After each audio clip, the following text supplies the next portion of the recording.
As we work through the normal curve worksheet, we're going to talk about a normal distribution. So if a data set is normally distributed, it looks like this, or it can fit inside of a curve that's shaped like this. In this curve, we can go ahead and define three characteristics of every normal curve, or of every data set that has this type of distribution.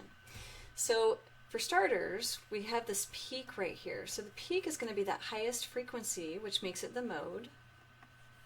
But the peak also divides the data in half. So I've got an equal half, equal 50% on the left, and an equal 50% on the right, which also makes this the median. And it also turns out to be the average of the data, the average in terms of a mean. So that's our first defining characteristic. Order doesn't really matter here, but that peak, the mode equals the median equals the mean. All of those represent the most frequent value, so that peak, the most frequent value, the middlemost value, and that average in terms of the mean, adding everything up and dividing it by n. The second defining characteristic is the symmetry. So on either side of the peak, we have 50% of the data, and the behavior of the data is that it tapers off evenly on either side. And that leads us to number 3, tapers off, which is also our asymptotic behavior. On the left, it tapers down to the left and then down to the right. And it's asymptotic, so it's really approaching that axis as we're going to infinity and negative infinity, so asymptotic behavior. Second question says, what is the area underneath this curve? Well, a distribution really represents a data set. So if I were to draw a histogram inside of here, this data set contains all of the data. So we can say that the area under this curve is 100%. We've got 100% of our data represented, which also makes it really nice for computing probabilities. What's the probability that we get any one of these data values in a sample that's going to be anywhere between 0 and 1. So we can say that it's 100%, or as a decimal, we can express that area as 1. Number 2, we want to go ahead and draw a normal curve and label the following. Well, I've already labeled where the mean, the median, and the mode go. So we're going to skip that one, but I'm going to go ahead and put my standard scores, or z-scores. Z-scores count standard deviations. The z-score formula is my data value minus my mean divided by my standard deviation. That standard deviation can be the sample or the population standard deviation. So as I'm labeling z-scores, the mean has a z-score of 0. It's 0 standard deviations from itself. And then I can go ahead and taper off here. So -1 and 1, standard deviation away, 2 standard deviations away, either on the left or on the right, and then 3 standard deviations gets us to most of the values under this curve, or most of the data in our distribution. We also want to shade the area that represents 95% of the data. We're going to use our 68, 95, 99.7% rule. So for 68% of the data, we're within 1 standard deviation. Remember, a standard deviation is a typical distance from the mean. So most values are 68% from the mean, or 68% of the values are within 1 standard deviation of the mean. Plus or minus 2 standard deviations, that includes 95% of my data, and then finally almost all of it is within 3 standard deviations. So to get within 2 standard deviations, I'm going to grab the data here between -2 and 2. Let me get my highlighter so I can color this in. And this area right here, shading in, you could imagine it shading in those bars from my histogram. I'm grabbing 95% of my data. Okay, I'm going to go back to my blue pen. Next, we want to find some areas and shade. I'm going to round these to 4 decimal places. Now, each of these areas are in terms of a z-score, but they're also asking for an area. So I know that each of these areas are going to be somewhere between 0 and 1, or as a percentage between 0 and 100%. So we're looking for areas under the curve. I could also ask you for probabilities instead. I'm going to go ahead and leave these as areas, but I could write these as probabilities. Under the normal curve, they're equivalent. I can either talk about what's the probability that I get a data value in my data set, or I can talk about the area under the curve. Those two are interchangeable. I'm going to use Desmos to get to these values. So I need to minimize this so that we can get into Desmos. But let me see if I can't bring it up. Let's see, and yeah, there it is. Okay, so I want to be able to look at those areas as I'm working through Desmos. So I'm just here in Desmos. You don't need this question 3, question 4, question 5. I'm just building this so that you guys can go back to Desmos and see exactly what we did for the worksheet. Okay, in 3 part A, I want the area for z-scores between 0 and 1.31. I'm looking for the normal distribution. There's 2 ways I can get there. I can get there by clicking on the keypad and going to functions and then clicking on distribution. We've done some stats already. I can also go to distribution. We're going to be using the normal distribution. We're also going to look a little bit at the binomial distribution, but primarily we're going to be using the normal distribution. So I'm going to go ahead and click on that. Notice it gives me a nice template. It's going to assume that we want a mean of 0 and a standard deviation of 1. Yeah, those are our standard scores, right? We do want 0 underneath the peak of the curve, and we're going to go ahead and use the standard score, the standard deviation of 1. So for my normal distribution, it's set up the way I want it, so I go ahead and just click Find Cumulative Probabilities. Click on that. So I want to find a cumulative probability. Cumulative means a running total, right? So I want to add up the probability that I end up with a data value between, in our case, a data value between 0 and 1.31 for a z-score. Notice what it defaults to, negative infinity to infinity. Let's see, if I click on, you can't see it yet, but if I click on this zoom fit, this magnifying glass, it will show me the normal curve that we're working with. Okay, so I do have between negative infinity for a z-score and infinity for a z-score, I do have 100% of my data, or an area of 1. I want to know what is the area between 0 and 1.31. So I just want to look at this area over here. So I'm going to click on minimum, I'm going to change that to 0, and then I'm going to click on maximum, I'm going to change that to 1.31. And it does a couple of things for me. It shades the area that I'm looking for, so you can go ahead and transfer that shading onto your worksheet. But it also gives me this area of 0.4049. I can go ahead and write that on my worksheet. I want 4 decimal places, so 0.4049, almost half. I could also write this as a percentage if I wanted, 40.49%. Okay, part B. Less than negative 0.34. I'm going to go ahead and keep this. I want to duplicate what I have though. So I'm going to click on the gear. These are edit lists. So go ahead and click on this gear. This little copy button comes up, or duplicate. I'm going to click on duplicate, and it's given me a second normal distribution. So I'm going to click on the circle for the first one. Oh, let me click done first. I'm going to click on the circle for the first one so that it goes away. And I'm going to change the color on the second one. Edit. Edit. Color. Let's do orange this time. Done. Click. Okay, so now I've got an orange distribution. I don't want it to be between 0 and 1.31. I want my z-scores instead to be less than, so it's going to be over here on the left, so everything up to negative 0.34. So I want my area over here. I still have 0 to 1.31, but I want everything from the left, so I'm going to go from negative infinity, so there's no minimum, up to, so for my maximum, it's going to be negative 0.34. So I'm going to get rid of the minimum. There is no minimum. Tab. It changes it to negative infinity, and I instead want to go to negative 0.34. Okay, so there's the shaded area that I'm looking for, and I can go ahead and write this down as 0.3745 if I round.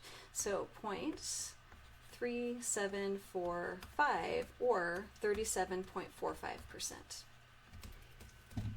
Okay, so I'm just going to move down to my next ones. Okay, so there's the next ones. I'm going to do the same thing. I'm going to go ahead and duplicate this.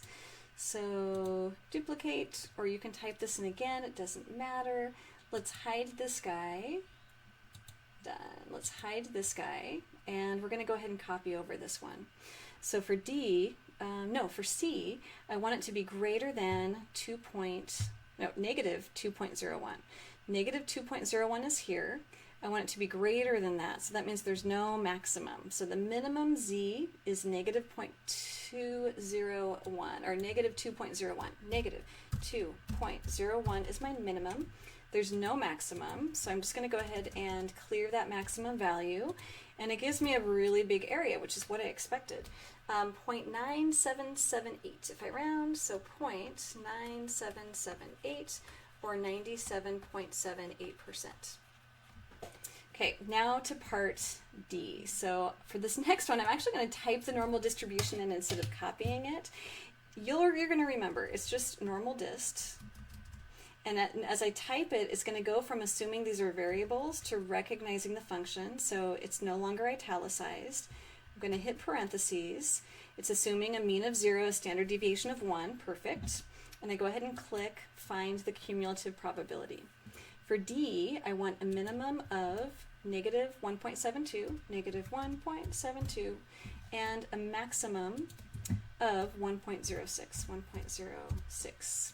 So I've got 0.8127, 0.8217, or 82.17%. Let's go ahead and finish the last few here. Move that out of the way. Move you out of the way. Okay, so let's finish these last couple. Okay, there is E and F. So moving to another one, again, I'm just going to type in normal dist. Whoops, normal dist, parentheses, and then I click on Find Cumulative Probability. This time I want it to be less than negative 4.25. Negative 4.25, I can't even see it, right? So I could move this a little bit, but I can't even see that at all. So it should be practically 0. So as I change this, there is no minimum, so I want it to be less than, so there is no minimum. My maximum z-score is negative 4.25, and if I round it to 4 decimal places, it is 0. So you can just type 0 in here, or 0.0000 if you wanted. The last one, so let's go ahead and type in normal dist. I hope you recognize. This is between standard deviations of, let me get rid of this guy. Standard deviations, who's still highlighted? That one and that one. I'm just clicking each of those circles so that I don't see my previous work. Okay, just want the green one. So this time I'm looking for that cumulative probability or cumulative area between negative 3 and 3. This is within 3 standard deviations. So I'm expecting it to be, see, 1 was 65, 2 or 68, 2 is 95, 3 is 99.7. So I'm expecting it to be my 99.7. Minimum is negative 3. Tab, my maximum is 3, and there it is, 0.9973. So 0.9973. I'm going to move all of these into our question number 3 folder, so you guys can go back and work through these.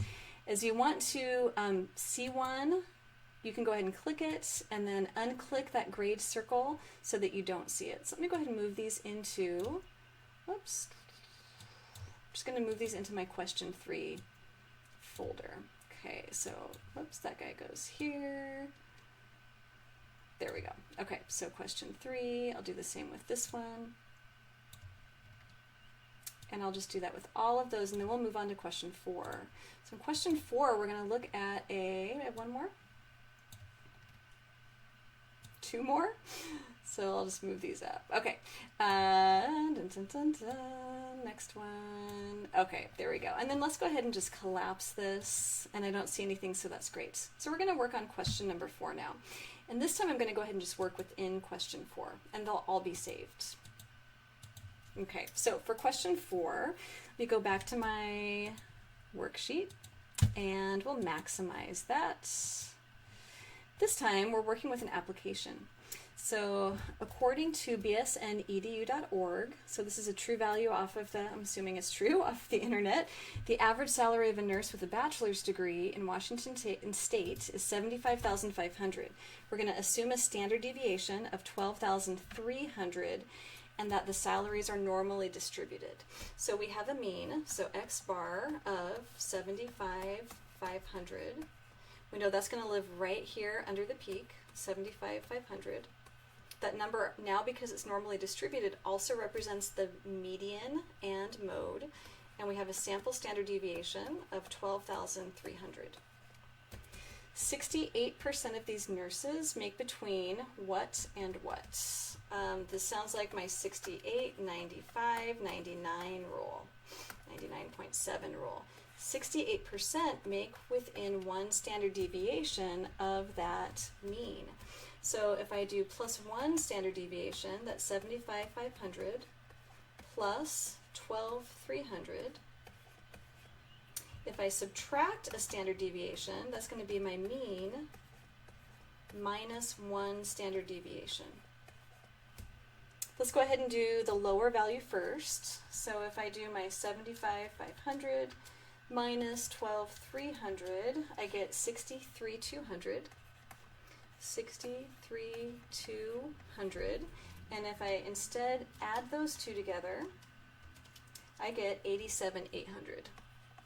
87,800. Those values live here and here. So this is my 63,200. This right here is my 87,800. Okay, so next. What is the probability that a nurse's salary will be greater than 100,000? Well, 100,000 is going to be a few standard deviations away, and it's going to be up here on the right. I'm going to use the normal distribution in Desmos, and I'm going to use the mean and standard deviation that we have from this problem to answer this one. So let's go ahead and minimize this guy so that we can look at Desmos at the same time. Okay, so there it is, probability that a nurse's salary will be greater than 100,000. I want to do normal distribution again. So normal dist, parentheses. It's assuming a mean of 0 and a standard deviation of 1. But this time I want the mean from my problem, 75,500. Don't use any commas, because as soon as you put a comma, it's expecting the standard deviation, so 12,300. And if you forget, just look underneath. It says mean, comma, standard deviation. I do want to find a cumulative probability, and I want to be able to see this. This doesn't show up, right? This was on the view that I had for the standard scores. Let me go ahead and click on the magnifying glass for zoom fit. There it is, and notice how the peak is right over where we would expect it at that 75,500.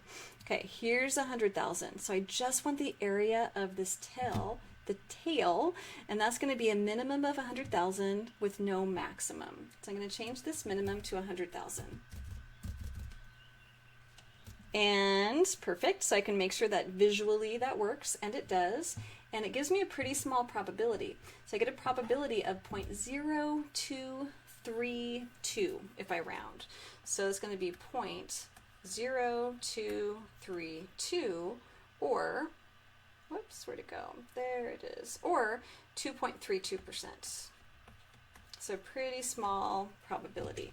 If we take a look at the next question says, what's the probability that a nurse's salary will be less than 75,500? Well, 75,500 is the mean, which is also the median.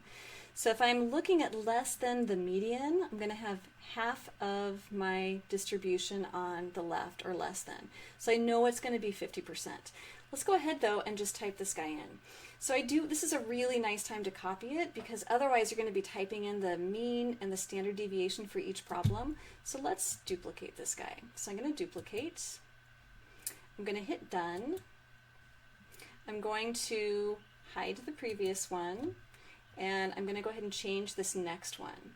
So I don't want a minimum, so I want less than 75,500, so no minimum. Arrow over to the maximum, which is 75,500, and sure enough we get 0.5 or 50%, exactly what we expected. So 0.5 or 50%. Okay, next one. So the next one says, what's the probability that the salary will be between 70,000 and 90,000? So again, I want to copy this. So I'm going to go ahead and hit Edit List, Duplicate, Done. I want to hide the last one that I did, and I want to put a minimum now of 70,000, 70, 1, 2, 3, and a maximum of, let's get rid of this guy, of 90,000. 90, 1, 2, 3. So really quickly, it gives me that probability. It's a fairly big chunk, 5533. So we'll call that 0.5534 for rounding. So 0.5534 or 55.34%. So that normal dist and then plugging in the mean and standard deviation for the problem is a great way to come up with those probabilities. I think that was the last one for this problem. Yep, let's look at this binomial distribution. This is our last problem. I'll make this large. Okay, so here we are at the binomial distribution. So in this last problem, it says, according to a study by the CDC, 33.2% of Americans between the ages of 40 and 59 have hypertension. And I did look this up, so this is what the CDC is quoting. I think it was from a 2016 study. Hypertension or high blood pressure. 60 Americans between these ages are chosen at random. First question, how many in this sample do you expect to have hypertension? Well, I've got 60 total. This is my N. And I've got this percentage that I know, we call this P for percent or probability. I know that probably about a third of them are going to be or have hypertension. So I'm expecting 60 times that 0.332. Well, a third of 60 is 20. But if I go ahead and do that exactly on my calculator, 60 times 0.332, I end up with 19.92. So 19.92, we're going to call that 20 people. So 20 people. We call this our expected value. So if I were to take several different groups of 60, I would expect in each group about 20 to have hypertension. So it's going to be my most frequent value, or my expected value. Most frequent sounds like the mode, right? So we could call this the mode, but we don't. We could call this the median, but we don't. Instead, we call this the mean. So as in terms of a formula, we say that the mean for this binomial distribution, because we're going to want that for Desmos. So the mean is N times P. The number in my sample times the percentage. So in part B, it says find the mean. We already did that. The mean or expected value is N times P, 60 times 0.332, which is about 20. But I also need to give you the formula for the standard deviation. So S is the square root of N times P times 1 minus P. You'll just have to believe me on that. So for this one, we want to calculate N, which is 60, times 0.332 times 1 minus 0.332. You can do these right inside of Desmos, or you can do them on your calculator. It doesn't matter.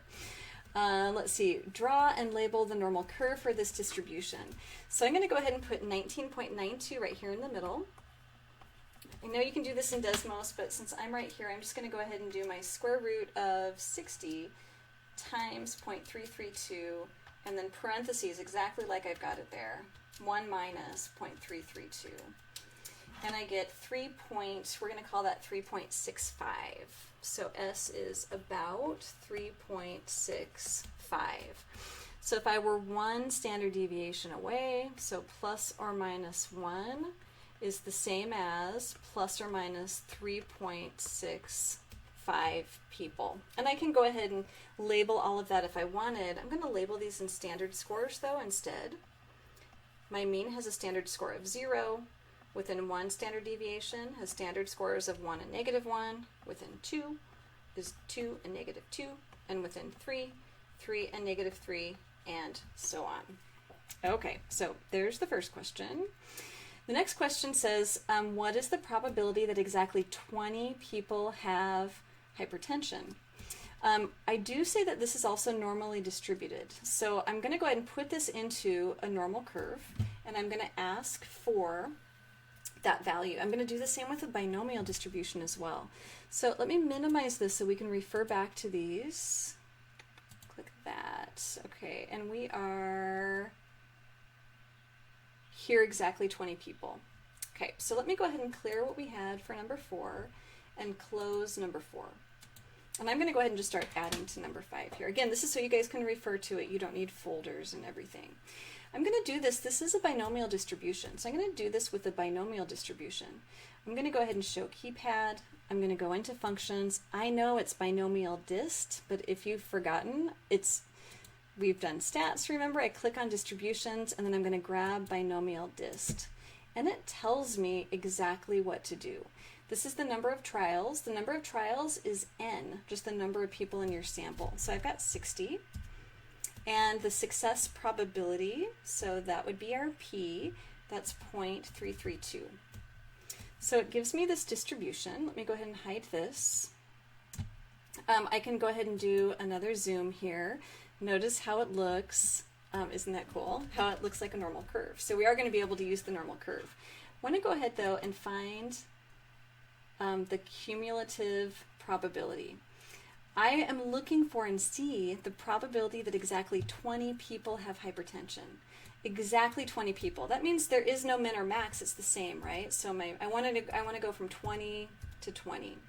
It's giving me just the single bar here, and remember 20 was just about our mean.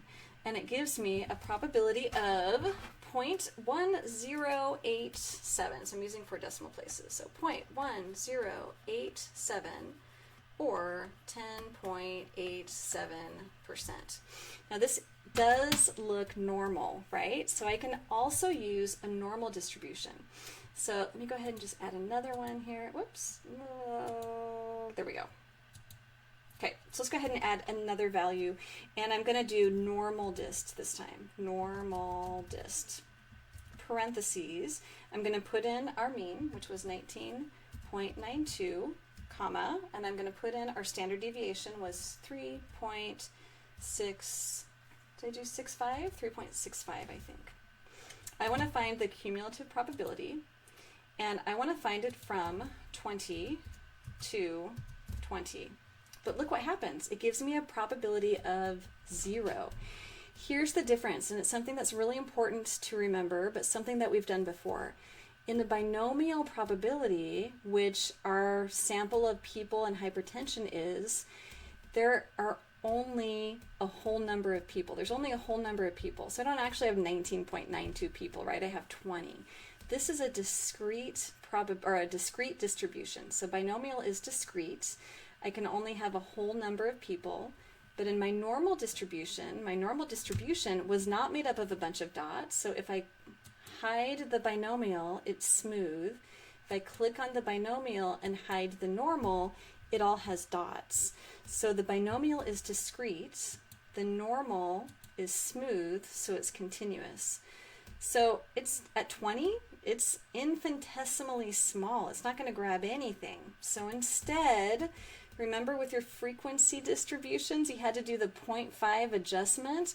I've got to give it a minimum and a maximum so it can actually grab something. So instead of 20 to 20, I'm going to do my 0.5 adjustments. So that's going to be 19.5, subtracting 0.5.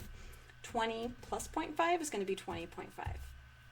Now take a look at what we get. It's not perfect, but it's really close, and it's definitely close within 3 decimal places there. So really, really close. So we can use this normal distribution or the binomial distribution. Let's go back to the worksheet. How are we doing on the worksheet? Oh, okay, so D. What is the probability that less than 15 people have hypertension? So for the probability that less than 15 people have hypertension, I can go up and do, let's do this binomial distribution again. Binomial dist, parentheses, and it reminds me to do trials and then the probability. So that's going to be, I've got 60 people, those are my trials, comma, probability or percentage is 0.332.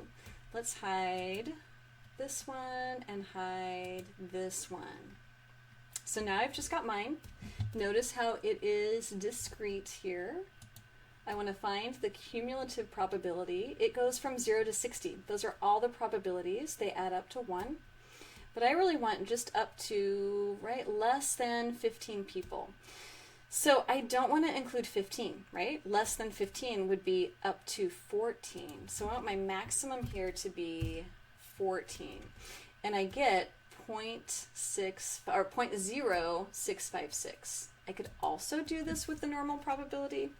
Normal dist. And I need my mean, 19.92, and my 3.65? 3.65.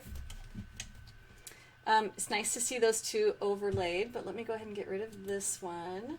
Now remember, this is continuous now. As soon as I put in the normal distribution, it's continuous, so I need a 0.5 adjustment. If I'm going to include the 14, but not the 15, that means I need to be halfway between 14 and 15. So when I do my cumulative probability, there's no minimum, but I want to go up to halfway between 14 and 15. So 14.5, and I get pretty much the same number. So when you're doing the normal distribution, you can do either the normal distribution or the binomial distribution.